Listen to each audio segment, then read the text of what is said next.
Hello दोस्तों, नमस्कार। आपके अपने YouTube चैनल गुरु केंद्र क्लासेस में आपका एक बार फिर से स्वागत है। पिछले काफ़ी दिनों से हम वीडियो नहीं बना पा रहे थे किसी समस्या के कारण, तो हम लोग फिर से एक बार शुरू करते हैं। आगामी एग्ज़ाम को देखते हुए सामने जो है 23 अगस्त से स्टार्ट हो रहा है UPP री एग्ज़ाम, तो उसी से संबंधित हम लोग वीडियो करेंगे। हिंदी जहाँ कहीं भी आ रही है ये सबके लिए इम्पोर्टेंट होगा। हम हिंदी की महामैराथन क्लास करेंगे। इस क्लास में उत्तर प्रदेश से संबंधित हिंदी से जितने भी क्वेश्चन पूछे गए हैं, टॉपिक वाइज सारे क्वेश्चन को एक एक टॉपिक करके हम संपूर्ण टॉपिक को लेंगे और कवर करवाएंगे। एक तरीके से महामैराथन वीडियो होगी टॉपिक वाइज, ठीक है। अगर सारे टॉपिक का वीडियो आप लोग देखते हैं तो इसमें से 37 आउट ऑफ 37 यानी टोटल क्वेश्चन आप कर सकते हैं। और अंत में जब एग्ज़ाम देने के बाद आप देखेंगे तो सारे क्वेश्चन यहीं से आपको मिलने वाले हैं। आज हमारा पहला टॉपिक होगा वर्णमाला। ये हमारी पहले वीडियो है, ठीक है। वर्णमाला शुरू करने से पहले हम लोग थोड़ा सा इसके थियरी को देखेंगे, उसके बाद हम लोग क्वेश्चन करेंगे। क्वेश्चन इसमें 200 से 250 के आसपास है, ठीक है। तो आइए हम लोग शुरू करते हैं। तो वर्णमाला में इस पेज पे आपको अगर कहीं के दिखाई दे रहा होगा तो उसका मतलब है कंठ, टी दिखाई दे रहा होगा तो तालु या तालव्य, एम दिखाई दे रहा होगा तो मूर्धन्य, डी दिखाई होगा तो दंत्य, ओ दिखाई देगा तो ओष्ठ, के टी दिखाई देगा तो कंठ तालव्य, के ओ दिखाई देगा तो कंठोष्ठ, डी ओ दिखाई देगा तो दंतोष्ठ, ठीक है। ये कुछ नोट पॉइंट। अब वर्णमाला में सबसे पहले आता है वर्ण का भेद। वर्ण के 2 भेद होते हैं, एक हमारा स्वर होता है, दूसरा व्यंजन होता है। स्वर की बात करें तो स्वर को संख्या के आधार पे, भेद के आधार पे और मात्रा के आधार पे 3 भागों में हम डिवाइड करते हैं।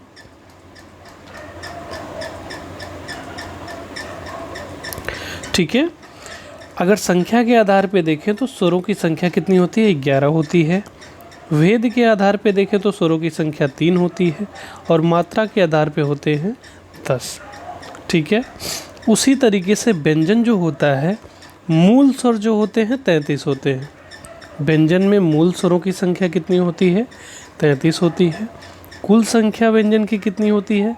39 होती है। और व्यंजन के भेद के आधार पे बात करें तो इनकी संख्या 31 होती है, ठीक है। ये तो हमारा संख्या से संबंधित हो गया। अब स्वर की संख्या के आधार पे 11 कौन कौन से होते हैं?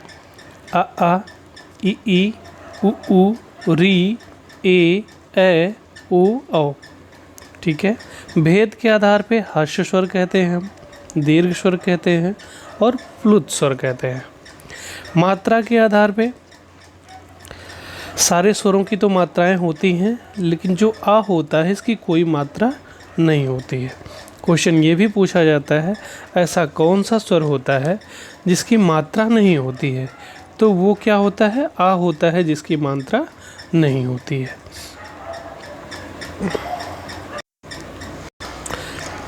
अब व्यंजन में मूल स्वर 33 होते हैं। कौन कौन से? एक स्पर्श व्यंजन होता है जिसकी संख्या 25 होती है। अंतस्थ व्यंजन होते हैं जिसकी संख्या 4 होती है। ऊष्म व्यंजन होते हैं जिसकी संख्या 4 होती है। और इनकी कुल संख्या कितनी हो गई? 33 हो गई, ठीक है। उसी तरीके से व्यंजन की कुल संख्या के आधार पे स्पर्श व्यंजन होता है 25, अंतस्थ व्यंजन होते हैं 4, ऊष्म व्यंजन होते हैं 4, संयुक्त व्यंजन होते हैं 4, द्विगुण होते हैं 2, ठीक है। यानी इसमें 6 एक्स्ट्रा हो जाते हैं, ठीक है। भेद के आधार पे स्पर्श व्यंजन 25, अंत्यस्थ व्यंजन 4 और ऊष्म व्यंजन 4, ठीक है। भेद के आधार पे 3 भागों में स्पर्श व्यंजन, अंत्यस्थ व्यंजन, ऊष्म व्यंजन। कुल संख्या के आधार पे 5 भागों में स्पर्श, अंत्यस्थ, ऊष्म, संयुक्त और द्विगुण। मूल संख्या के आधार पे स्पर्श व्यंजन, अंतस्थ व्यंजन, ऊष्म व्यंजन, ठीक है। 3 बराबर भागों में बांटते हैं, ठीक है। अब द्विगुण क्या होता है? ड और ढ ठीक है। यानी जो टा वर्ग का डा और ढा हम लिखते हैं, जब उनके नीचे हम बिंदी लगा देते हैं तो यही क्या काम करते हैं, इनके दो गुण होते हैं। कितने गुण होते हैं, दो गुण। एक तो हम इनको डा और ढा के आधार पे भी लिख सकते हैं, डा और ढा के आधार पे भी लिख सकते हैं, ठीक है। डा यानी डा और ढा, ठीक है, ऐसे भी पढ़ते हैं और ऐसे भी पढ़ते हैं, ठीक है। ये हमारे कौन से हो गए, द्विगुण व्यंजन हो गए, ठीक है।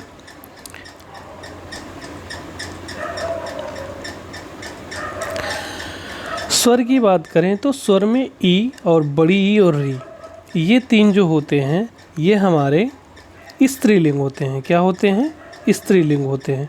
और बाकी इनको छोड़ करके सारे स्वर क्या होते हैं, पुल्लिंग होते हैं, ठीक है।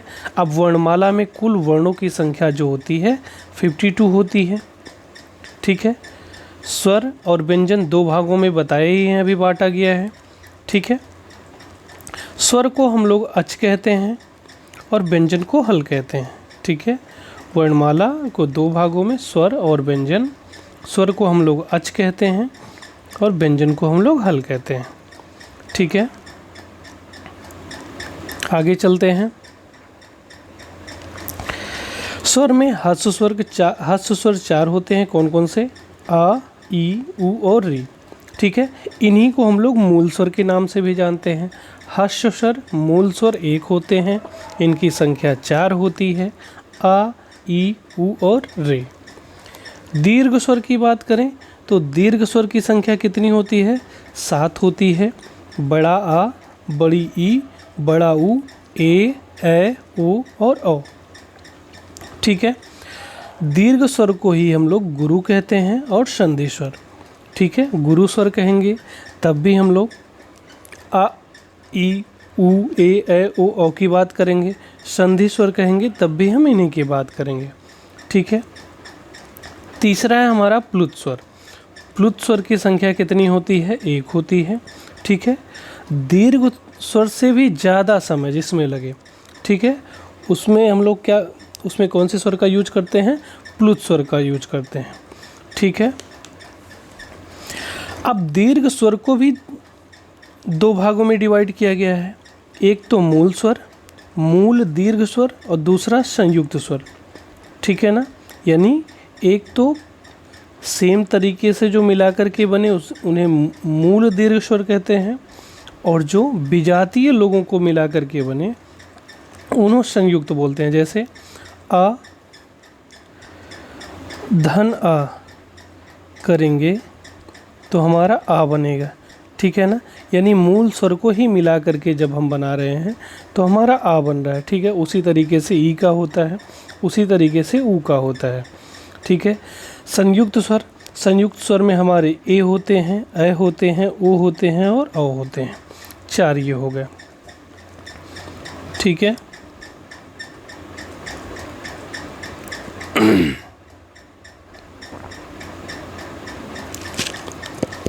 अब आते हैं अयोगवाह, ठीक है। अयोगवाह क्या होते हैं, अयोगवाह अंग और अह, अंग और अह जो होते हैं वही हमारे क्या होते हैं, अयोगवाह होते हैं। अयोगवाह की संख्या कितनी होती है, 2 होती है, ठीक है। अंग को हम लोग अनुस्वार कहते हैं और अह को हम लोग विसर्ग कहते हैं, ठीक है ना। अयोगवाह की संख्या 2 होती है, अंग और अह। अंग को हम लोग अनुस्वार कहते हैं और अह को विसर्ग कहते हैं, ठीक है। विजातीय स्वर या मिश्रित स्वर, संयुक्त स्वर को हम लोग विजातीय स्वर कहते हैं और मिश्रित स्वर कहते हैं। यानी अगर चाहे आपसे विजातीय स्वर पूछे, चाहे आपसे मिश्रित स्वर पूछे, चाहे आपसे संयुक्त स्वर पूछे, तो सबकी संख्या कितनी होती है, 4 होती है, ठीक है। आगे देखते हैं। अब हम इनको, जो इनका उच्चारण स्थान होता है, उच्चारण स्थान के आधार पे कैसे कैसे विभक्त किए हैं, इन्हें थोड़ा सा देख लेते हैं। जो आ होता है, इसको बोलते वक्त हम लोग अपने मुख के मध्य भाग से इसका प्रोनाउंसिएशन करते हैं, यानी बोलते हैं, ठीक है।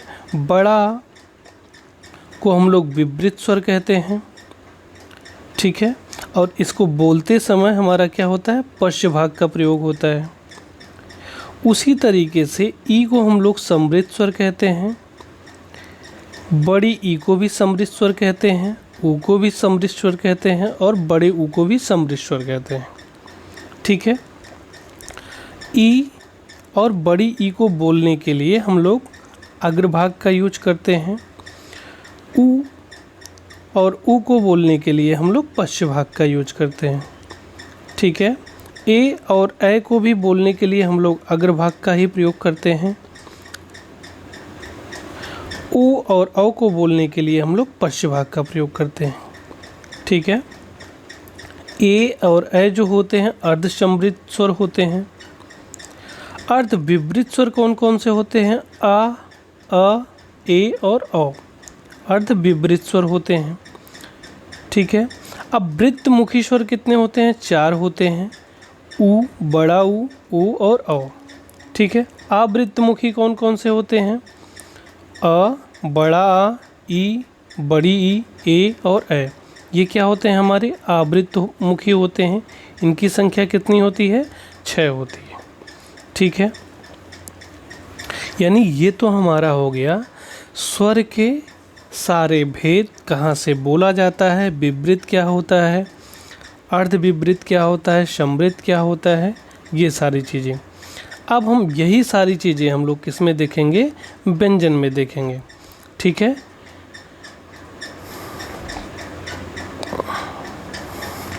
तो व्यंजन में हमने बताया कि स्पर्श व्यंजन को हम लोग हल बोलते हैं।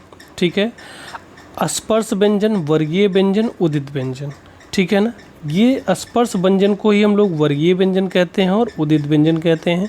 इनकी संख्या कितनी होती है? 25 होती है। अंतस्थ व्यंजन की संख्या कितनी होती है? 4 होती है। या, र, ल और व। ऊष्म व्यंजन की संख्या कितनी होती है? 4 होती है। श, ख, श और ह। ये हमारे क्या हो गए? ऊष्म व्यंजन हो गए। इसी को हम लोग ऊष्म संघर्षी व्यंजन कहते हैं। क्या कहते हैं? ऊष्म संघर्षी व्यंजन कहते हैं। ठीक है। जो हमारे अंतस्थ व्यंजन है 4, जिसमें से हम या और वा को अर्धस्वर कहते हैं। बहुत ही ज़्यादा पूछा जाने वाला क्वेश्चन।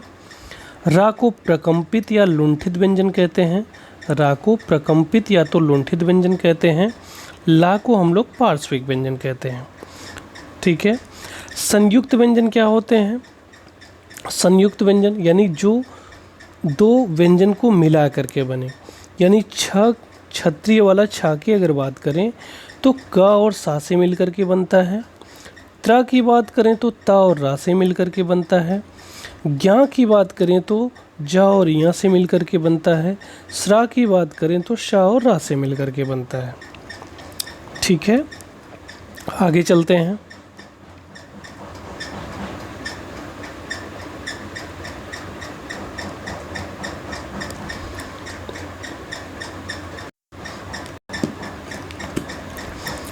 अब आगे हमारा क्या है?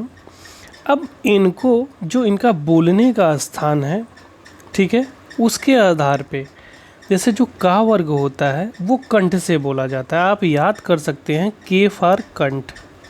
ठीक है। एक बाइक होती है KTM, KTM। ठीक है। आप सीरियल से इसको याद कर सकते हैं KTM 2 DO। ठीक है ना। अगर आप इसको सीक्वेंस में लिखते हैं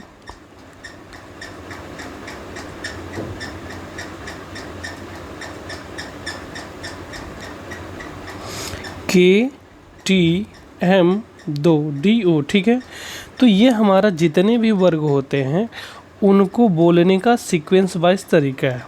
जैसे का जो होता है, हमने अभी वीडियो स्टार्ट करते वक्त सबसे पहले हमने नोट में यही लिखा है कि फार होता है कंठ।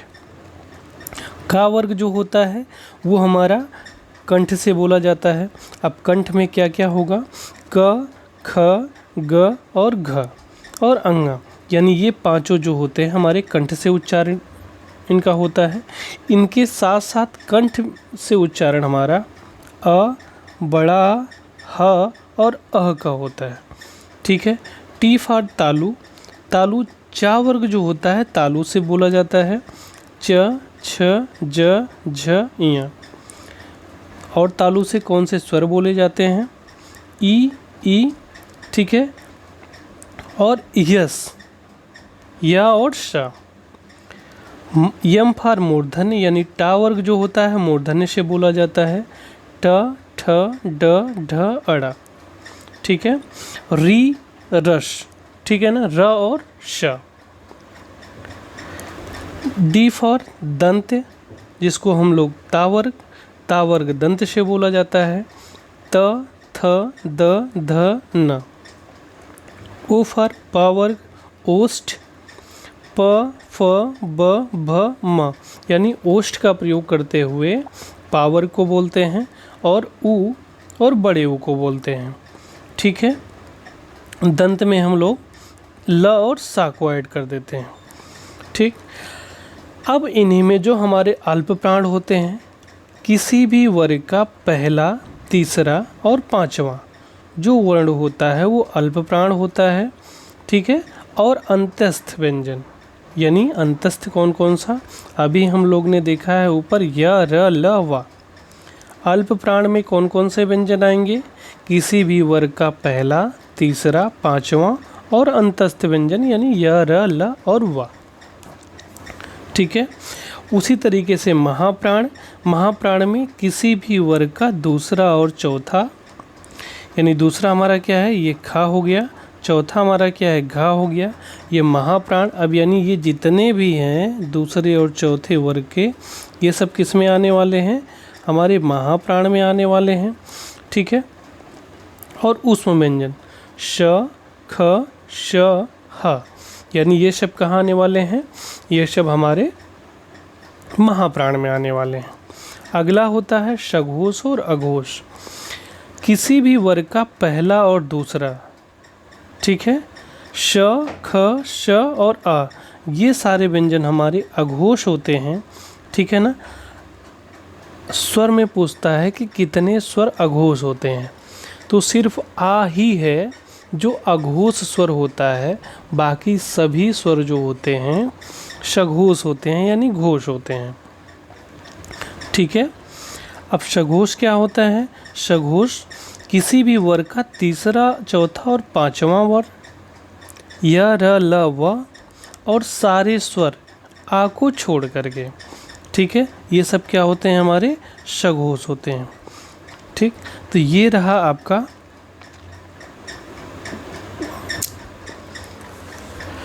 हिंदी वर्णमाला का शार्ट नोट, ठीक है।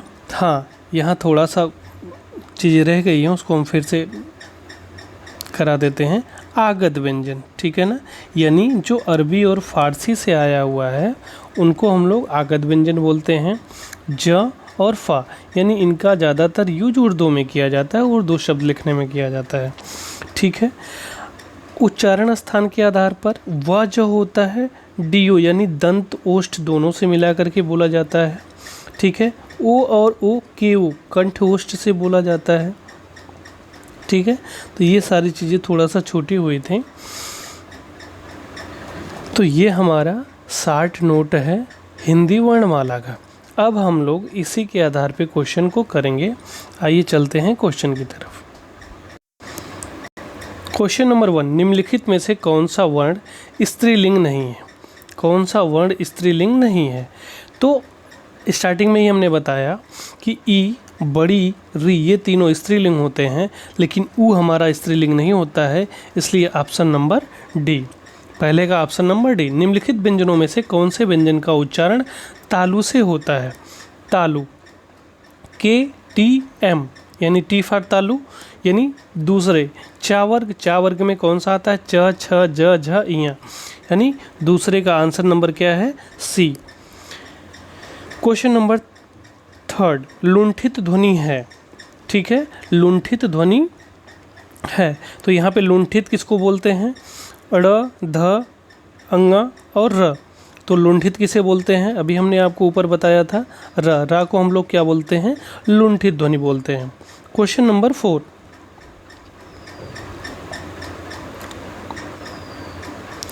ओष्ठ स्पर्श व्यंजन अल्पपाण अघोष वर्ण कौन सा है?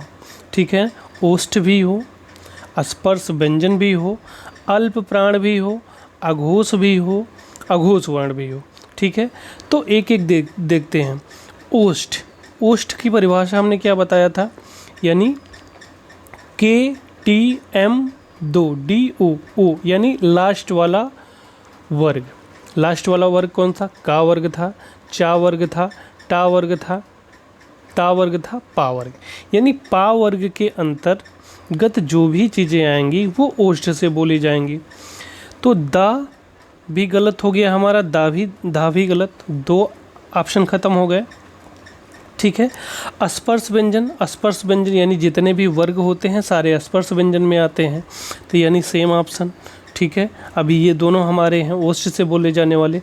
अल्प प्राण, किसी भी वर्ग का प्रथम, तृतीय और पंचम, पहला, तीसरा और पांचवा जो वर्ग होता है वही क्या होता है हमारा, वही होता है अल्प प्राण। तो प फ यानी अल्प प्राण जो हमारा हो गया, ये हमारा ऑप्शन नंबर ए। अल्प प्राण यानी फा जो होता है महाप्राण में आता है, तो यानी यहीं से हमारा ऑप्शन नंबर डी खत्म हो जाता है। इसलिए चौथे का सही आंसर क्या है, ऑप्शन नंबर ए यानी पा। ठीक है, चौथे का सही आंसर क्या है, ऑप्शन नंबर ए। ठीक है, एक ही ध्वनि का द्वित हो जाने पर वह क्या कहलाती है, एक ही ध्वनि का द्वित हो जाने पर वह क्या कहलाती है। 5 का सही आंसर क्या है, संपृक्त ध्वनि, द्वित ध्वनि, संयुक्त ध्वनि, युग्मक ध्वनि। तो क्या कहलाती है, युग्मक। जब एक ही ध्वनि द्वित हो जाएगी तो उसको हम लोग क्या बोलेंगे, युग्मक ध्वनि बोलेंगे। यह किस प्रकार की ध्वनि है, तालव्य, कंठ, दंतोष्ठ, कंठोष्ठ। ठीक है, तो या किस प्रकार की ध्वनि है, या को कहाँ से हम लोग उच्चारित करते हैं, तो क्वेश्चन नंबर 6 का सही आंसर क्या है, तालव्य। या को कहाँ से बोलते हैं हम लोग, तालव्य से। क्वेश्चन नंबर 7, उच्चारण की दृष्टि से वाह है ओष्ठ, कंठ तालव्य, दंतोष्ठ, कंठोष्ठ। तो वाह का उच्चारण स्थान क्या है, तो वाह का उच्चारण स्थान है हमारा दंतोष्ठ। किससे बोला जाता है, DO से बोला जाता है। किससे, हमने 60 ट्रिक बताया था आपका, DO यानी दंत ओष्ठ। दंतोष्ठ बोले जाने वाला क्या है, वाह है। हिंदी वर्णमाला में स्वरों की संख्या कितनी है, तो हिंदी वर्णमाला में स्वरों की संख्या कितनी है, 11 है। कितनी है, 11 है। अगर मात्रा के आधार पे देखा जाएगा तो कितनी होंगी, 10 होंगी। कितनी होंगी, 10 होंगी। हमने बताया था जो आ होता है इसकी कोई भी मात्रा नहीं होती है। ठीक है, ए के उच्चारण में डैश और डैश की सहायता ली जाती है। ठीक है, ए के उच्चारण में किसकी और किसकी सहायता ली जाती है, तो कंठ और तालु की ली जाती है। किसकी ली जाती है, कंठ और तालु की। 9 का सही आंसर क्या है, option number B. Question number 10, चा वर्ग की ध्वनियाँ किस वर्ग में आती हैं, चा वर्ग की ध्वनियाँ किस वर्ग में आती हैं।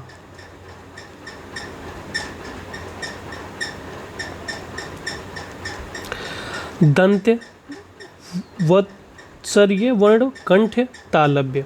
ठीक है, के फार कंठ, टी फार तालव्य। ठीक है, तो चा वर्ग की ध्वनियाँ कहाँ आती हैं, डी, ऑप्शन नंबर डी, तालव्य में आती हैं। ठीक है, क्वेश्चन नंबर 11, वर्णमाला का कौन सा अक्षर पुल्लिंग नहीं है। ठीक है ना, कौन सा अक्षर पुल्लिंग नहीं है, तो क्वेश्चन नंबर 11 का सही आंसर क्या है, ऑप्शन नंबर डी, ई, बड़ी ई और री। ये जो होते हैं हमारे क्या नहीं होते हैं, पुल्लिंग नहीं होते। क्या होते हैं, ये तीनों हमारे स्त्रीलिंग होते हैं। और सारे स्वर जो होते हैं हमारे पुल्लिंग होते हैं। जिन वर्णों का उच्चारण स्वतंत्र होता है उसे कहते हैं, जिन वर्णों का उच्चारण स्वतंत्र होता है उनको हम लोग क्या कहते हैं, उन्हें हम लोग स्वर कहते हैं। ठीक है ना, जिसको बिना किसी की सहायता से बोला जाए उनको स्वर कहते हैं, जो स्वर की सहायता से बोले जाते हैं उनको हम लोग व्यंजन कहते हैं। 12 का सही आंसर क्या है, option number D. Question number 13, ठीक है, इस तरीके का क्वेश्चन आपसे पूछा जा सकता है। द, प्लस अ प्लस क धन श प्लस आ, ठीक है। जिसके नीचे हलंत लगा होता है उसको आधे यानी बिना स्वर रहित वर्ण बोला जाता है, ठीक है। तो ये जो लिखा हुआ है इसको हम लोग क्या पढ़ेंगे? दकश, ढाग, दकश और दक्ष। तो 13 का सही आंसर क्या है? Option number D. Option number D, इसको हम लोग क्या पढ़ेंगे? दक्ष पढ़ेंगे। ये क्या लिखा हुआ है? दक्ष लिखा हुआ है। ढा वर्ण का उच्चारण स्थान है, तो ढा कौन से वर्ग का है? ये तो है कि ट ठ ड, यानी ये टा वर्ग का है, ठीक है ना। अब ये कौन सा वर्ग होता है? पहला, दूसरा, तीसरा, चौथा। तो पहला वर्ग का वर्ग होता है, दूसरा वर्ग चा वर्ग होता है, तो तीसरा वर्ग टा वर्ग होता है। तो 14 का सही आंसर क्या है?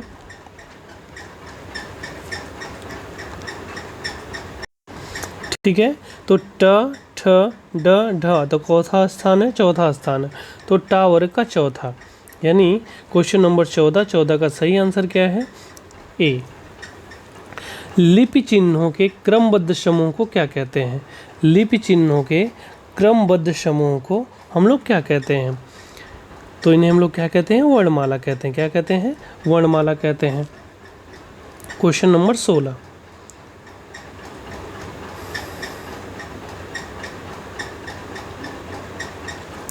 हिंदी भाषा में हर्ष स्वरों की संख्या कितनी होती है? तो हर्ष स्वर कितने होते हैं? हमने बताया था कि 3 तरीके से डिवाइड किया गया है, हर्ष स्वर, दीर्घ स्वर और प्लुत स्वर। तो हर्ष स्वर क्या कितने होते हैं? जिनको मूल स्वर कहते हैं, आ, ई, उ और री। तो कितने होते हैं? 4 होते हैं। तो क्वेश्चन नंबर 16 का सही आंसर है ऑप्शन नंबर डी। 16 का सही आंसर क्या है? Option number D. ऐसी कौन सी 2 मात्राएं हैं जिनका प्रयोग तो किया जाता है किंतु उनका समावेश स्वर में नहीं किया जाता, ठीक है ना।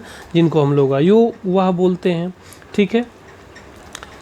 स्वर में लिखा तो जाता है, समावेश उनका स्वर में है, लेकिन उनका प्रयोग हम लोग स्वर में नहीं करते हैं। तो कौन कौन सी होती हैं? जिनको हम लोग अनुस्वार और विसर्ग भी कहते हैं। तो क्वेश्चन नंबर 17 का सही आंसर क्या है? Option number C. Question number 18, उच्चारण की दृष्टि से संबल ध्वनि का कौन सा वर्गीकरण है? उच्चारण की दृष्टि से संबल ध्वनि का कौन सा वर्गीकरण है? 18 का सही आंसर क्या है? ऑप्शन नंबर डी, संपृक्त ध्वनि। कौन सी ध्वनि? संबल को हम लोग कौन सी ध्वनि बोलते हैं? संपृक्त ध्वनि में इसको वर्गीकृत किया गया है। क्वेश्चन नंबर 18 का सही आंसर क्या है? Option number D. Question number 19, किस स्वर के उच्चारण में दीर्घ स्वर से भी अधिक समय लगता है? ठीक है, ह्रस्व से ज़्यादा समय दीर्घ में लगता है और दीर्घ से ज़्यादा समय प्लूत में लगता है। तो क्वेश्चन नंबर 19 का सही आंसर क्या है? Option number B. Option number B. Question number 20, ये आपको जितने भी क्वेश्चन कराए जा रहे हैं ये कहीं ना कहीं पूछे गए हैं, किसी न किसी एग्ज़ाम में, उत्तर प्रदेश के ही एग्ज़ाम में कहीं ना कहीं पूछा हुआ है। तो आप हल्का क्वेश्चन ना समझें, बहुत आसान ना समझें। इसमें आपको आसान से आसान क्वेश्चन भी मिलेगा, हार्ड से हार्ड भी मिलेगा और मॉडरेट भी मिलेगा, ठीक है। तो क्वेश्चन नंबर 20, वर्णमाला में स्पर्श व्यंजनों की संख्या कितनी है? 30, 20, 25, 35। तो स्पर्श व्यंजन की संख्या कितनी होती है? जितने वर्ग होते हैं वो स्पर्श व्यंजन के अंतर्गत आते हैं। का वर्ग, चा वर्ग, टा वर्ग, ता वर्ग, पा वर्ग, ठीक है ना। एक वर्ग में 5 वर्ण होते हैं, तो 5 वर्ग है तो 25 हो गए। तो क्वेश्चन नंबर 20 का सही आंसर क्या है? Option number C. Question number 21, स्वर ए का उच्चारण स्थान कौन सा है? ए अभी ऊपर जस्ट इसका कौन सा क्वेश्चन आया था एक जैसे। तो कंठ और तालु के साथ बोला जाता है हमारा ए और ए। तो क्वेश्चन नंबर 21 का सही आंसर क्या है? ए। 21 का सही आंसर क्या है? ए। हिंदी शब्दकोश में का के बाद कौन सा व्यंजन दिखाई देता है? ठीक है, तो का के बाद कौन सा व्यंजन दिखाई देता है? हिंदी शब्दकोश की बात कर रहा है, ठीक है। तो संयुक्त व्यंजन आपको बताया गया है। तो संयुक्त व्यंजन में का के बाद कौन सा व्यंजन लिखा जाता है। ठीक है, तो अगर ये आपको पता संयुक्त व्यंजन पता होगा तो आप इसका आंसर आसानी से दे सकते हैं। तो क प्लस छतरी वाला छ। ठीक है, तो का के बाद क्या लिखा जाता है, छ लिखा जाता है। यानी हिंदी शब्दकोश की बात करेंगे तो का के बाद आपको छतरी वाला छ दिखाई देगा, यानी ऑप्शन नंबर बी सही है। क्वेश्चन नंबर 23,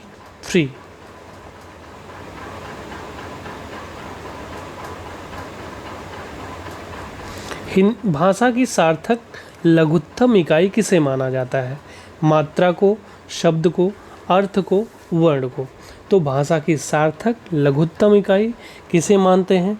क्वेश्चन नंबर 23 का सही आंसर क्या है, ऑप्शन नंबर बी, शब्द को हम लोग भाषा की सार्थक लघुत्तम इकाई मानते हैं। निम्न में दंत्य वर्ण कौन सा है। दांत के द्वारा, जिसको बोलते वक्त हमारे दांत का प्रयोग होता है, ट, स, ह और प। ठीक है, हमने आपको ट्रिक बताई थी के, टी, एम 2। ठीक है, अब ये था हमारा कंठ, ये था हमारा तालु, ये था हमारा मूर्धन्य, ये था हमारा दंत, ये था हमारा ओष्ठ। ठीक है, तो दंत से कौन सा बोला जाता है, इससे क वर्ग हो गया, इससे च वर्ग हो गया, इससे टा वर्ग हो गया। ठीक है, इससे ता वर्ग हो गया। ठीक है, और इससे पा वर्ग हो गया। अब यहाँ से आप लोग आंसर को कर सकते हैं। ठीक है, तो ये सारे वर्ग हो गए। तो ता वर्ग में त, थ, द, ध, न। ऑप्शन में कुछ दिख रहा है, ऐसा नहीं दिख रहा है। तो हमने बताया था कि दंत के साथ साथ ल और स, इनको भी हम लोग किससे बोलते हैं, दंत के द्वारा बोलते हैं। ठीक है, तो इस ऑप्शन में अगर कहीं त, थ, द, ध, न नहीं दिखाई दे रहा है तो ल और सा से देखेंगे, तो यहाँ पे सा हमको दिखाई दे रहा है, ऑप्शन नंबर बी। इसलिए क्वेश्चन नंबर 24 का सही आंसर क्या है, ऑप्शन नंबर बी, स। निम्न में अनुनासिक वर्ण कौन सा है। किसी भी वर्ग का पांचवा अक्षर जो होता है वो अनुनासिक होता है। ठीक है, त, थ, द, ध, न, था नहीं होगा, प, फ, ब नहीं होगा, प, फ, ब, भ, म, यानी 25 का सही आंसर क्या है, म, option number B. Question number 26, निम्न में कौन सा वर्ण घोष है।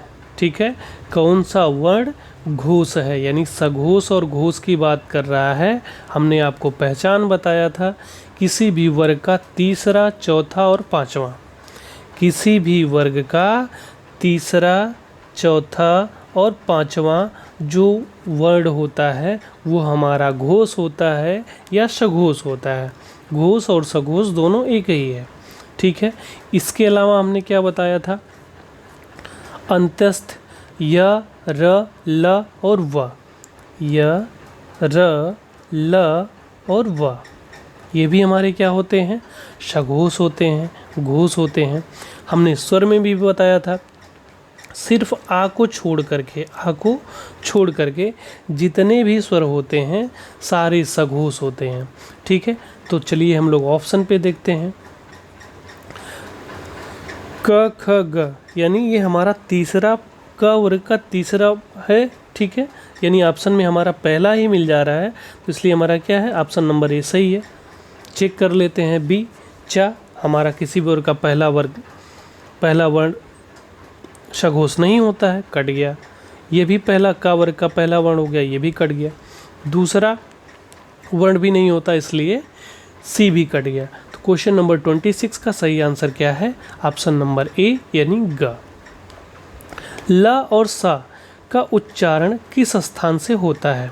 ठीक है, ल और सा का उच्चारण स्थान किस स्थान से होता है। अभी हमने इसके ऊपर वाला जो क्वेश्चन था हमारा यही क्वेश्चन था। ठीक है, क्या क्वेश्चन था कि दंत के द्वारा जो बोले जाते हैं वो कौन से होते हैं, ता वर्ग होते हैं, ल और सा होते हैं। ठीक है, तो ल और सा का उच्चारण स्थान क्या होता है, दंत होता है, ऑप्शन नंबर सी। इनमें से कौन सी देवनागरी की वर्ण ध्वनि नहीं है। देवनागरी की। हमने अभी कंठ की बात किया तो ये भी है, दंतोष्ठ की बात किया तो है, मूर्धा की बात किया तो है। ग्रीवा ध्वनि हमारी देवनागरी में नहीं पाई जाती है। क्वेश्चन नंबर 28 का सही आंसर क्या है? Option number C. Question number 29, किस व्यंजन का उच्चारण स्थान तालव्य है? किस व्यंजन का उच्चारण स्थान क्या है? तालव्य है। यानी तालु से, के फार कावर, कावर का यहाँ पे कोई यूज नहीं है। टा, टी, टी फार तालु, यानी चावर्ग, चावर्ग का कौन सा वर्ण हमको दिखाई दे रहा है? च, छ, ज, झ। यानी क्वेश्चन नंबर 29 का सही आंसर क्या है? ऑप्शन नंबर बी, झ। ठीक है, तालव्य उच्चारण स्थान किसका है? झा का है। 29 का option number B. Question number 30, जिन ध्वनियों की गणना ना स्वर में की जाती है और ना ही व्यंजन में की जाती है, उन्हें हम लोग क्या कहते हैं? उनको हम लोग अयोगवाह बोलते हैं। अंग और अ, अंग और अ, ये हमारे क्या होते हैं? ये हमारे अयोगवाह होते हैं। इनकी गणना ना तो स्वर में होती है और ना ही व्यंजन में होती है। क्वेश्चन नंबर 30 का सही आंसर क्या है? Option number A. स्वर तंत्रियों के आधार पर व्यंजन को कितने भागों में बांटा गया है? स्वर तंत्रियों के आधार पर व्यंजन को कितने वर्गों में बांटा गया है? 1, 4, 3, 2। 31 का सही आंसर क्या है? बताएं। तो स्वर तंत्रियों के आधार पर व्यंजन को 2 भागों में बांटा गया है। कितने भागों में बांटा गया है? 2 भागों में बांटा गया है। क्वेश्चन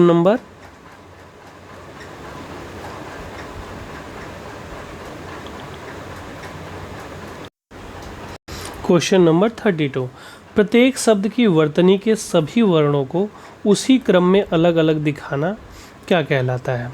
वर्ण विच्छेद, संधि, संधि विच्छेद, वर्ण संयोजन। क्वेश्चन नंबर 32 का सही आंसर क्या है? प्रत्येक शब्द की वर्तनी के सभी वर्णों को उसी क्रम में अलग अलग दिखाना वर्ण विच्छेद कहलाता है। क्या कहलाता है? वर्ण विच्छेद कहलाता है।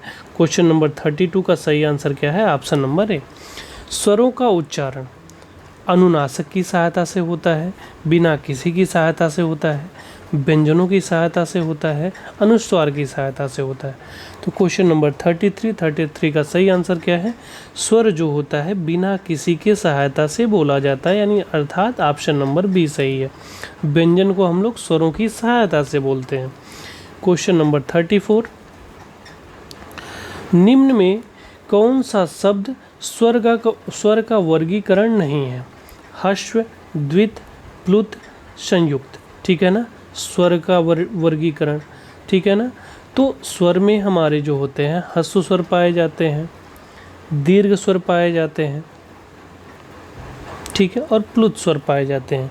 34 संयुक्त स्वर पाए जाते हैं। ठीक है, लेकिन हमारा द्वित स्वर नहीं पाया जाता है।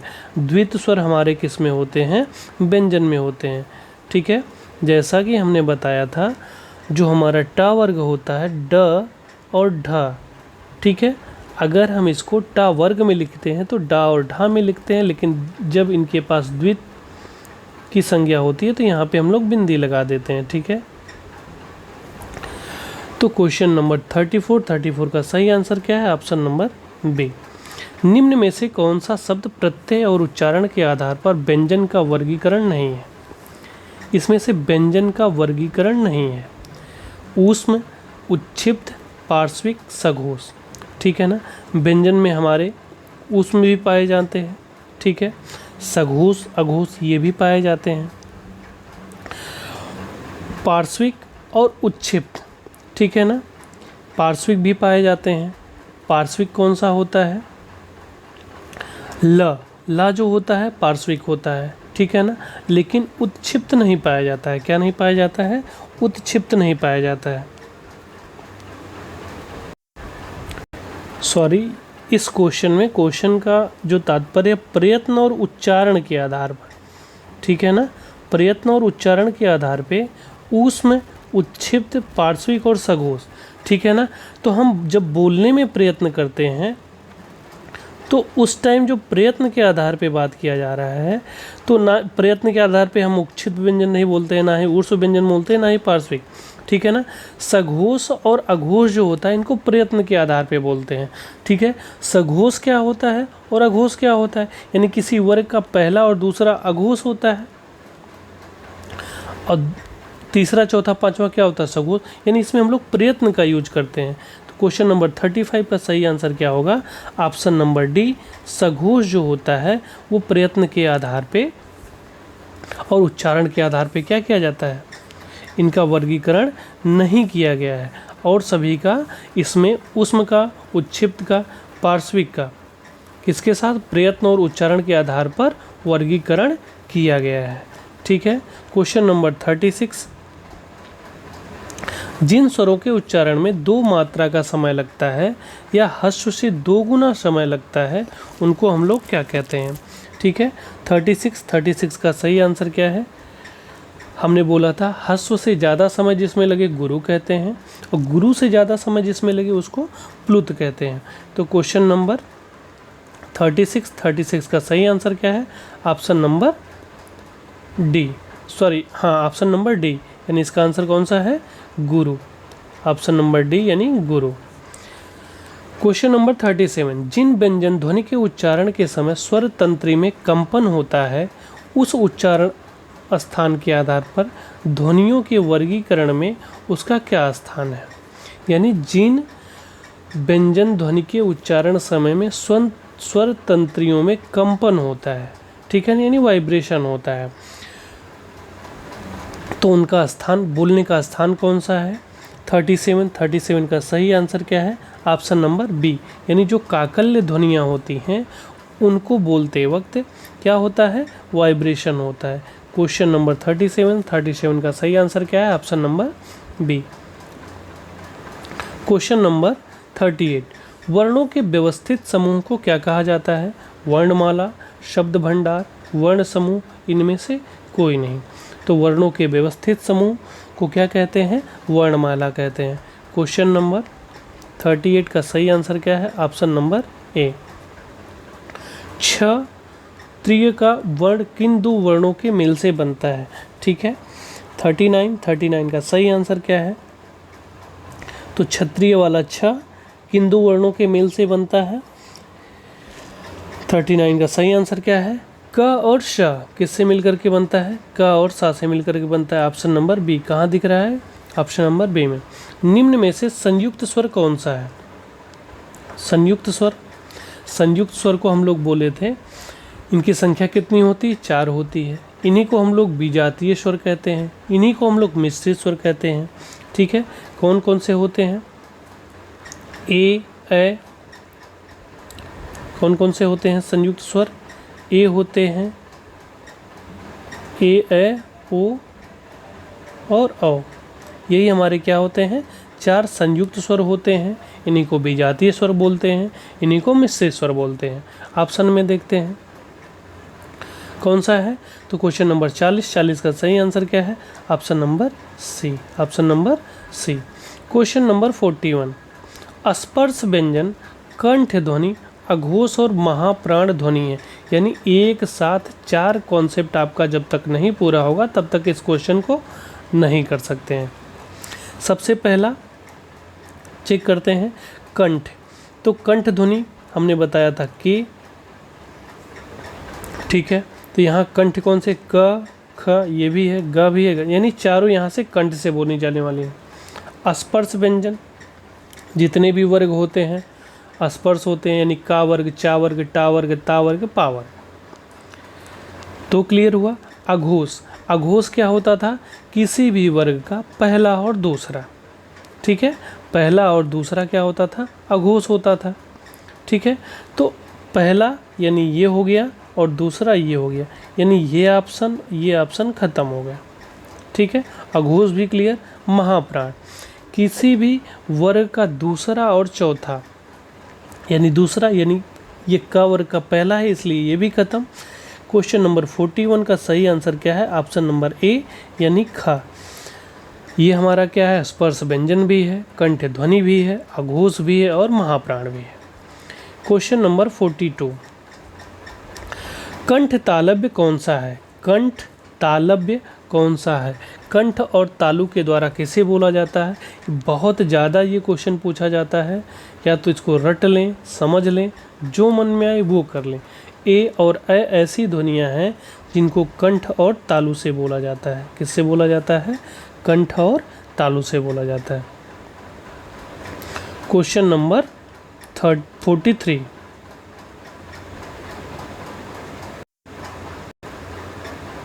सभी महाप्राण वर्णों वाला वर्ग है। महाप्राण, महाप्राण की परिभाषा क्या थी? किसी भी वर्ग का दूसरा और चौथा। ठीक है, तो दूसरा और चौथा देखते हैं। चा यानी इसमें चा वर्ग का पहला, इसलिए ये भी कट गया। इसमें भी चा है, ये भी कट गया। ठीक है ना। क ख दूसरा हो गया, च छ ये भी, ट ठ, यानी क्वेश्चन नंबर 43 का सही आंसर क्या है? Option number C. Option number सी।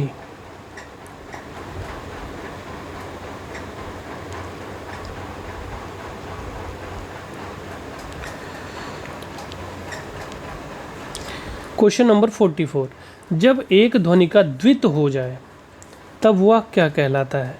जब एक ध्वनि का द्वित हो जाए तो वो क्या कहलाता है? 44 का सही आंसर क्या है? अभी इसी जैसा ऊपर क्वेश्चन एक था। तो जिस ध्वनि का द्वित हो जाता है उनको हम लोग क्या बोलते हैं? युग्मक ध्वनियाँ बोलते हैं। क्या बोलते हैं? युग्मक ध्वनियाँ बोलते हैं। दंत ओष्ठ ध्वनि कौन सी है? ठीक है ना। दंत ओष्ठ ध्वनि कौन सी है? हमने आपको बताया था, जो वह हमारा होता है उसको हम लोग दंत ओष्ठ बोलते हैं। क्या बोलते हैं? दंत ओष्ठ बोलते हैं। ठीक है। या को हम लोग तालु से बोलते हैं। या को किससे बोलते हैं? तालु से बोलते हैं। ठीक है। रा को हम लोग मूर्धन्य से बोलते हैं। किससे बोलते हैं? मूर्धन्य से बोलते हैं। वा को हमने बताया दंतोष्ठ से बोलते हैं, डीओ से बोलते हैं। ठीक है। फा को हमने बताया था किससे? ओष्ठ से बोलते हैं। पा वर्ग के अंदर जितने आते हैं वो ओष्ठ से। दंतोष्ठ कौन सा हो गया? क्वेश्चन नंबर 45 का सही आंसर क्या है? Option number B. Question number 46, सभी स्पर्श व्यंजन कौन से वर्ग में हैं? स्पर्श व्यंजन यानी जितने वर्ग में आते हैं। ठीक है। पहली बात तो यहाँ पे श दिख रहा है। क्या दिख रहा है? श, इसलिए ऑप्शन नंबर बी कट गया। ठीक। क्यों कट गया? क्योंकि श जो होता है वो ऊष्म व्यंजन में आता है, और स्पर्श व्यंजन जो होते हैं वर्ग के अंदर आते हैं। कौन से? का वर्ग, चा वर्ग, टा वर्ग, ता वर्ग, पा वर्ग। ठीक है। यहाँ भी श आया, ये भी कट गया। ठीक है। हा आया, ये भी कट गया। ठीक। तो क्वेश्चन नंबर 46 का सही आंसर क्या है? Option number A. Option number A. अर्ध विवृत स्वर कौन सा है? अर्ध विवृत स्वर कौन सा है? क्वेश्चन नंबर 47 का सही आंसर क्या है? हमने बताया था अर्ध विवृत स्वर कितने होते हैं? 4 होते हैं। कौन कौन से होते हैं? अ होता है। ठीक है। एक आगत वाला अ होता है। ठीक। दूसरा ए होता है। फिर आगे हमारा क्या होता है? औ होता है। क्या होता है? औ होता है। यानी यही हमारे अर्ध विपरीत होते हैं। क्या होते हैं? अर्ध विपरीत होते हैं। अब ऑप्शन के अनुसार देखें, पहला नहीं होगा, दूसरा नहीं होगा, सी वाला भी नहीं होगा, डी वाला भी नहीं होगा।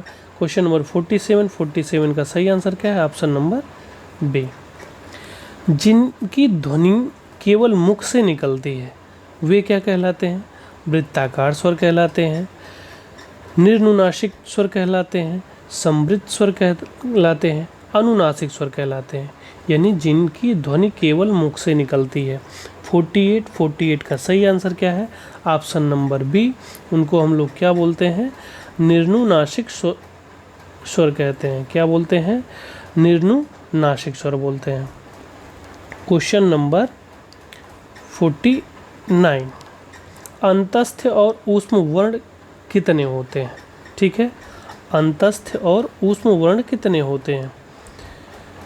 Question number 49। तो अंतस्थ भी 4 होता है, ऊष्म भी 4 होता है, मिलाकर के कितने हो गए? 8 हो गए। 8 ऑप्शन नंबर कौन सा दिख रहा है? 49।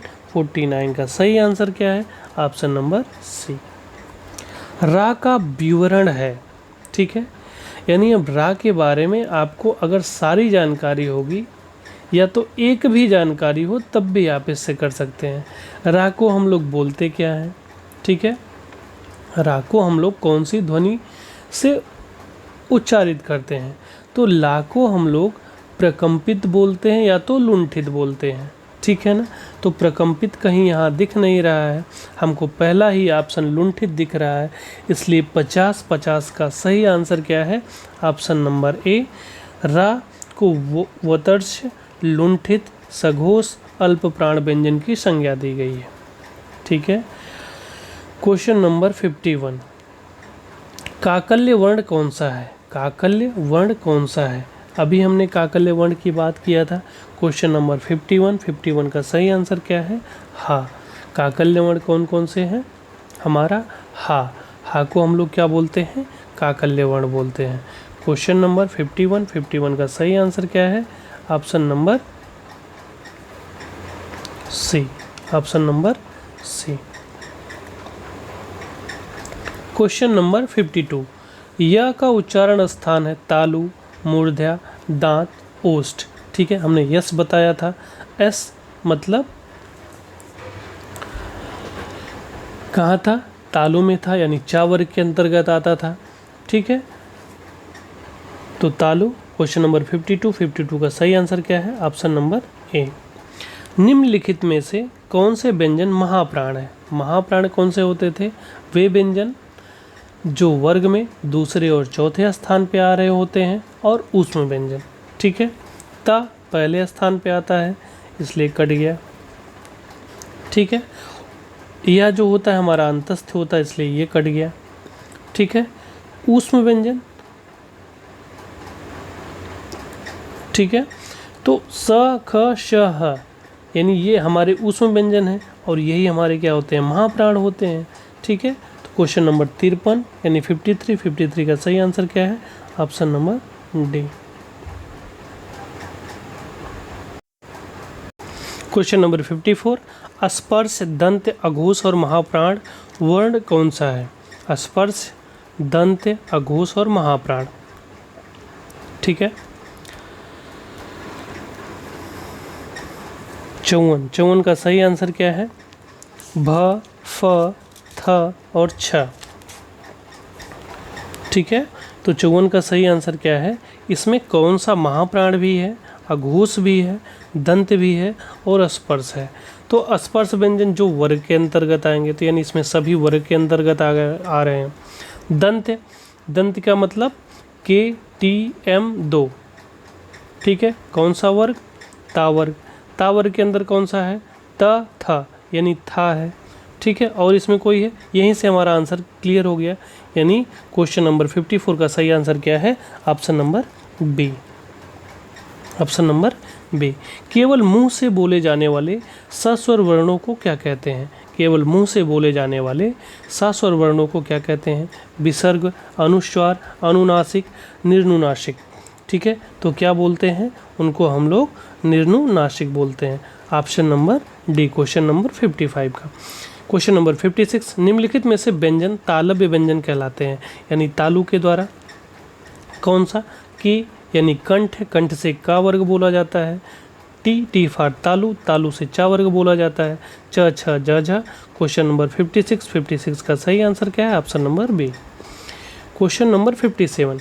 किसके उच्चारण में कंठ और नासिका स्थान में मदद ली जाती है? कंठ और नासिका, ठीक है। पहली बात तो नासिका यानी किसी वर्ग का पांचवां अक्षर, ठीक है। कंठ, कंठ मतलब के फार का वर्ग, का वर्ग में कौन सा आता है? अंगा आता है, यानी 57 का सही आंसर क्या है? Option number A. Option number A. किसके उच्चारण में वतर्स की सहायता ली जाती है? ठीक है। क्वेश्चन नंबर 58 का सही आंसर क्या है? ऑप्शन नंबर सी, स। सा जो होता है हमारा कौन सा है? वतर्स व्यंजन है, ठीक है। त और द को उच्चारण स्थान के आधार पर क्या कहते हैं? Question number 59। दंत, दंतोष्ठ, मूर्धन्य और ओष्ठ। ठीक है, त थ द ध। ठीक है, तावर किससे बोला जाता है? दंत से बोला जाता है। क्वेश्चन नंबर 59 का सही आंसर क्या है? Option number A. Question number 60, निम्न में से अंतस्थ व्यंजन कौन सा है? य र ल। ठीक है, य र ल व, ये हमारे अंतस्थ होते हैं। Option number B. Option number B, यानी हमारा ल जो होता है वो अंतस्थ व्यंजन होता है। 60 का ऑप्शन नंबर बी। निम्न में अघोष वर्ण कौन सा होता है? अघोष वर्ण हमने आपको बताया किसी भी वर्ग का पहला और दूसरा। ट। ठीक है, 61 हमारा पहला ही ऑप्शन मिल रहा है, तो 61 का ए, यानी ट जो होता है ये हमारा कौन सा है? अघोष वर्ण है। निम्न में महाप्राण है ट। महाप्राण क्या होता है? किसी भी वर्ग का दूसरा और चौथा या तो ऊष्म व्यंजन। ठीक है, तो ट पहला है, नहीं होगा। ठ हमारा दूसरा मिल गया, यानी ऑप्शन नंबर डी। 62 का सही आंसर क्या है? Option number D. मूर्धन्य, स्पर्श, सघोष, नासिक्य, अल्पप्राण व्यंजन कौन सा है? ठीक है, क्वेश्चन नंबर 63 का मूर्धन्य भी हो, स्पर्श भी हो, सघोष भी हो, नासिक्य भी हो, अल्पप्राण हो। तो नासिक्य से ये पता चल रहा है कि किसी भी वर्ग का सबसे अंतिम यानी पांचवा वर्ण। ठीक है, अड़ा भी है, इया भी है, माँ भी है, सब है। ठीक, स्पर्श भी सब है। ठीक है, यानी हमारा नासिक भी खत्म हो गया और स्पर्श हो गया। ठीक है, सघोष किसी भी वर्ग का तीसरा, चौथा, पांचवा। ठीक है, तो सारे तो पांचवें हैं, ये भी हमारा क्लियर हो गया। अब मूर्धन्य, मूर्धन्य हमारा क्या होता है? टा वर्ग। तो टा वर्ग में क्या आता है? ट, ठ, ड, ढ, अड़ा, यानी 63 का सही आंसर क्या है? Option number C. Option number C, 63 का सही आंसर क्या है? Option number C. अगर आप थियरी को थोड़े भी ध्यान से देखे होंगे तो आपको किसी भी तरीके से क्वेश्चन दे दिया जाए आप आसानी से कर सकते हैं। निम्न में अनुनासिक वर्ण कौन सा है? अनुनासिक, ग, प, अड़ा, टा, यानी किसी भी वर्ग का पंचमाक्षर यानी पांचवा वर्ण क्या कहलाता है? अनुनासिक कहलाता है। 64 का सही आंसर क्या है? ऑप्शन नंबर सी, यानी अड़ा जो होता है हमारा क्या होता है? अनुनासिक। निम्न में मूर्धन्य ध्वनि है ढ, ख, त, झ। मूर्धन्य के, टी, एम, यानी टावर्ग। टावर्ग के अंतर्गत कौन सा आएगा? ढा। 65 का सही आंसर क्या है? Option number A. उच्चारण स्थान के आधार पर निम्नलिखित में दंत है। ठीक है, दंत का मतलब कौन सा वर्ग? तावर्ग। तावर्ग के अंदर क्या आएगा? त, थ, द, ध, न। ठीक है, त, थ, द, ध, न। अब त, थ, द, ध, न में से कोई भी नहीं मिला तो हमने और भी दो वर्ण बताया था, ल और स। ये हमारे क्या होते हैं? दंत होते हैं। तो option number D, option number D हमारा क्या है? ल है, इसलिए दंत जो उच्चारण स्थान किसका है? ला का है। क्वेश्चन नंबर 67, निम्न में दीर्घ स्वर कौन सा है? दीर्घ स्वर यानी ह्रस्व स्वर से ज़्यादा समय। ठीक है, ह्रस्व स्वर से ज़्यादा समय जो होता है वो हमारे क्या होते हैं? दीर्घ स्वर होते हैं। और किससे मिलकर के बनता है? किससे मिलकर के बनता है? अ, धन अ, क्या हो गया? आ हो गया। ठीक है, तो यानी हमारा दीर्घ स्वर कौन सा दिख रहा है? ऑप्शन नंबर सी। 67 का सही आंसर क्या है? Option number C. Option number C.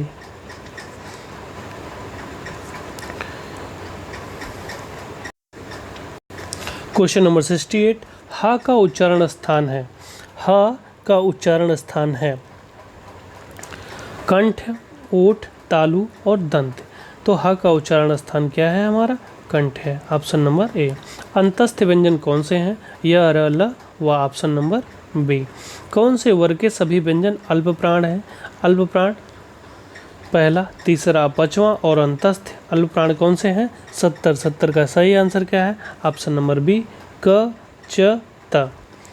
Question number 71, ओठ की आकृति के आधार पर निम्नलिखित में से कौन सा आवृत्तमुखी स्वर है? ओ, उ, बड़ा ऊ और ई। आवृत्तमुखी स्वर कौन सा है? 71 का सही आंसर क्या है? Option number D, option number D. कौन सा है? ऑप्शन नंबर डी यानी ई। जिह्वा के आधार पर स्वर कितने प्रकार के होते हैं? जिह्वा के आधार पर स्वर की संख्या कितनी होती है? 72। 72 का ऑप्शन क्या है? ऑप्शन नंबर बी यानी 3 होते हैं। जिह्वा के आधार पर स्वर को 3 भागों में डिवाइड किया गया है। ठीक है, अग्रस्वर, पक्ष स्वर और मध्य स्वर। ठीक है ना। मध्य स्वर में आ आता है। अग्रस्वर में हमारे कौन से आते हैं? अग्रभाग से ई। ठीक है, और पश्च स्वर में हमारे कौन से आते हैं? पश्च स्वर में हमारे आते हैं ऊ और बड़ा ऊ। ठीक है। हिंदी में ध्वनियाँ कितने प्रकार की होती है? हिंदी में ध्वनियाँ कितने प्रकार की होती है? 73। 73 का सही आंसर क्या है? Option number D. हिंदी में ध्वनियाँ 2 प्रकार की होती हैं। 74, मात्रा के आधार पर स्वर कितने प्रकार के होते हैं? मात्रा के आधार पर स्वर कितने प्रकार के होते हैं? 3 प्रकार के होते हैं। कितने प्रकार के होते हैं? 3 प्रकार के होते हैं। क्वेश्चन नंबर 75, एक से अधिक वर्णों के मेल को क्या कहते हैं? व्यंजन, स्वर, अनुस्वार, अक्षर। ठीक है, 75 का सही आंसर क्या है? एक से अधिक वर्णों के मेल को क्या कहते हैं हम लोग? व्यंजन कहते हैं। क्वेश्चन नंबर 76, जिनका उच्चारण स्वतंत्रता से होता है और जो व्यंजन के उच्चारण में सहायक होते हैं उन्हें हम लोग क्या कहते हैं? जो व्यंजन के उच्चारण में सहायक होते हैं उन्हें हम लोग क्या कहते हैं? स्वर कहते हैं। क्वेश्चन नंबर 76 का सही आंसर क्या है? Option number A. उनको हम लोग क्या बोलते हैं? स्वर कहते हैं। क्वेश्चन नंबर 77, ई, बड़ी, च, छ, ज, झ, इया आदि का उच्चारण किससे होता है? तो अगर आपको ई, बड़ी ई का नहीं पता है लेकिन चा का पता है तो चा तालु से होता है। तो क्वेश्चन नंबर 77 का सही आंसर क्या है? ऑप्शन नंबर सी, तालव्य से। किससे होता है? तालव्य से होता है। निम्न में दीर्घ स्वर है। दीर्घ स्वर यानी कौन से होते हैं दीर्घ स्वर? दीर्घ स्वर हमारे कितने हैं? 7 हैं। आ होता है, ई होता है, ऊ होते हैं, ए होते हैं, ए होते हैं, ओ होते हैं और औ होते हैं। दीर्घ स्वर को ही 2 भागों में भी विभाजित किया गया था, मूल दीर्घ स्वर और संयुक्त। ठीक है, तो मूल में बड़ा, बड़ी, बड़ी ऊ आ जाता था, संयुक्त में ए, ओ, औ आ जाता था। ठीक है, तो इसमें दीर्घ स्वर कौन कौन से हैं? क्वेश्चन नंबर 78 का सही आंसर क्या है? Option number D. Option number D. यहाँ पे इसने मूल लिखना भूल गया है। ठीक है, इस क्वेश्चन का सही तरीका है मूल दीर्घ स्वर कौन सा है? क्या मूल दीर्घ स्वर कौन सा है? ठीक है। क्वेश्चन नंबर 79, निम्न में अंतस्थ व्यंजन कौन से हैं? य, र, ल, व। ठीक है, तो अंतस्थ कौन सा हो गया? क्वेश्चन नंबर 79 का सही आंसर क्या है? ऑप्शन नंबर ए यानी व।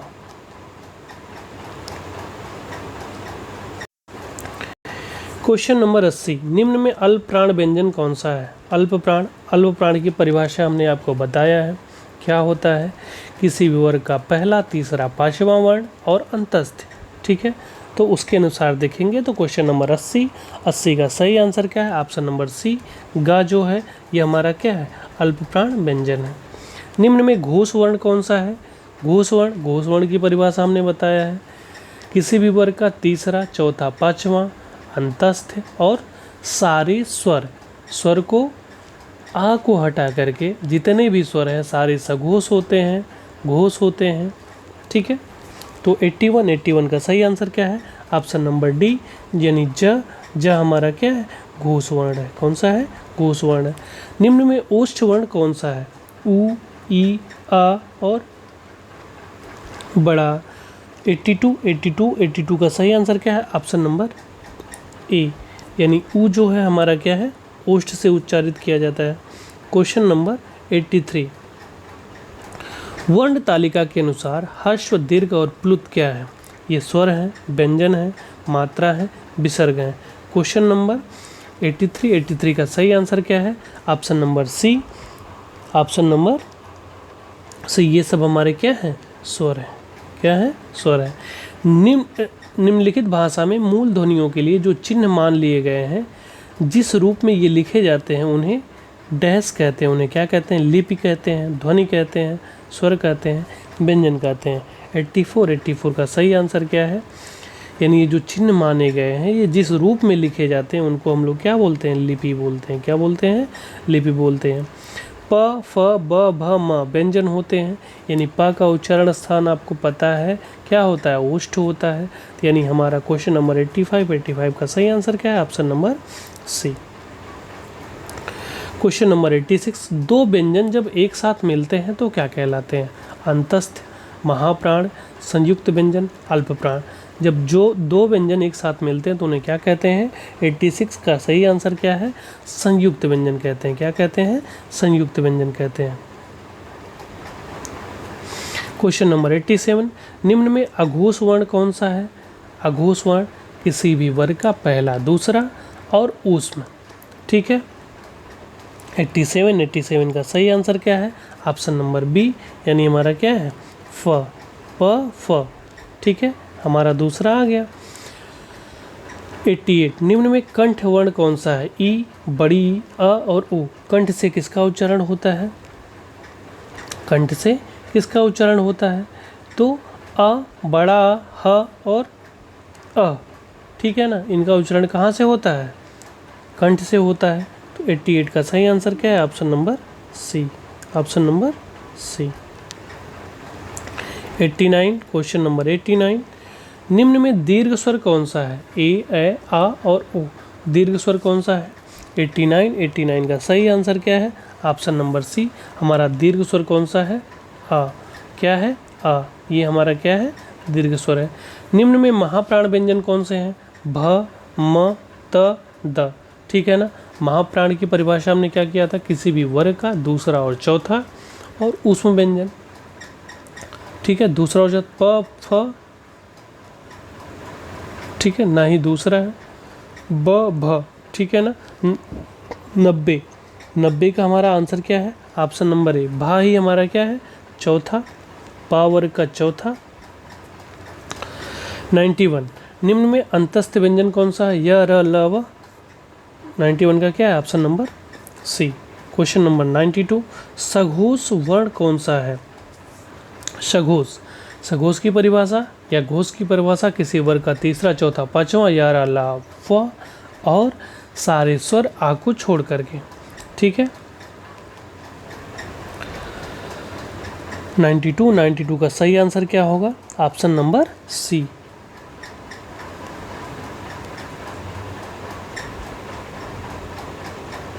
Option number C. Question number 93, ऊष्म व्यंजन कौन सा है, म, ल, ज और ह। ऊष्म व्यंजन, ऊष्म व्यंजन में हमने आपको क्या बताया था, ऊष्म व्यंजन कितने होते हैं, 4 होते हैं, श, ख, श, ह। इसमें ऑप्शन क्या है, ऑप्शन नंबर डी। 93 का सही आंसर क्या है, ऑप्शन नंबर डी, ह। ये हमारा क्या है, ऊष्म व्यंजन है। क्वेश्चन नंबर 94,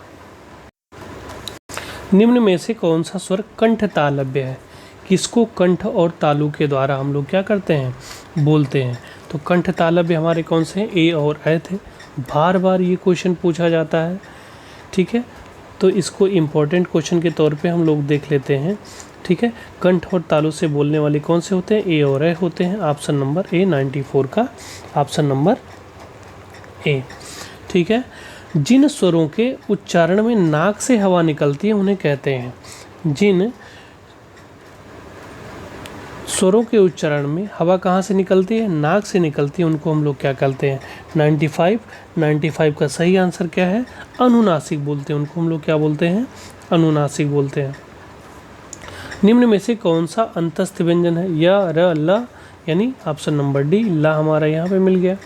क्वेश्चन नंबर 97, अनुस्वार किसका कार्य करता है, पंचम वर्ण का, चंद्र बिंदु का, स्वर का, विसर्ग का। तो 97 का सही आंसर क्या है, तो अनुस्वार किसका कार्य करता है। क्वेश्चन नंबर 97, यानी जिसको बोलने में हवा नाक से ज़्यादा निकले, ठीक है, तो उसी को हम लोग अनुस्वार कहते हैं।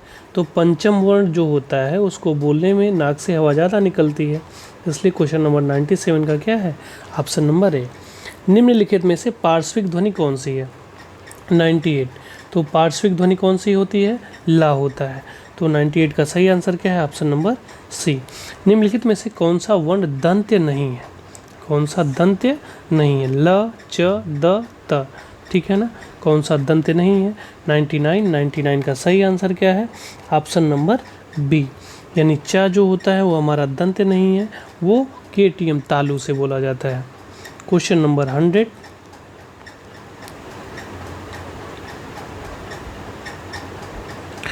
हिंदी स्वरों का वर्गीकरण जब जीव के भाग के आधार पर किया जाता है तो निम्नलिखित में से कौन सा भेद इसके अंतर्गत नहीं आएगा। ठीक है, हिंदी स्वरों का वर्गीकरण जब जीव के भाग के आधार पर किया जाता है, ठीक है, तो इनमें से कौन सा भेद इसके अंतर्गत नहीं आएगा। अग्र स्वर भी आता है, पश्च स्वर भी आता है और मध्य स्वर, लेकिन विपरीत स्वर नहीं आता है। 100 का सही आंसर क्या है, ऑप्शन नंबर बी। ठीक है, तो दोस्तों ये रहे हमारे 100 क्वेश्चन। अभी वीडियो हमारी 1 घंटे के आसपास, 1 घंटे 11 मिनट की हो गई है। ठीक है, इसमें और भी अभी 135-36 क्वेश्चन बचे हुए हैं, तो हम जस्ट इसके बाद उसका वीडियो बना के डाल देंगे। ठीक है, आप थियरी प्लस 100 क्वेश्चन का प्रैक्टिस कीजिए। ठीक है, अन्यथा ये वीडियो काफ़ी बड़ी हो जा रही थी, जिसके कारण हम अभी स्टॉप कर रहे हैं। ठीक है, और हम इसका दूसरा पार्ट वर्णमाला का ही जो बचे हुए क्वेश्चन हैं, ऐसे एक्सप्लेनेशन के साथ हम इसको कल पुनः क्या करेंगे, 2 वीडियो, एक इसका और एक नए टॉपिक का कंप्लीट करके अपलोड करते हैं। धन्यवाद, जय हिंद, जय भारत। अगर हमारे चैनल पे आप नए हों तो कृपया इसके सब्सक्राइब करें, लाइक करें एंड शेयर करें।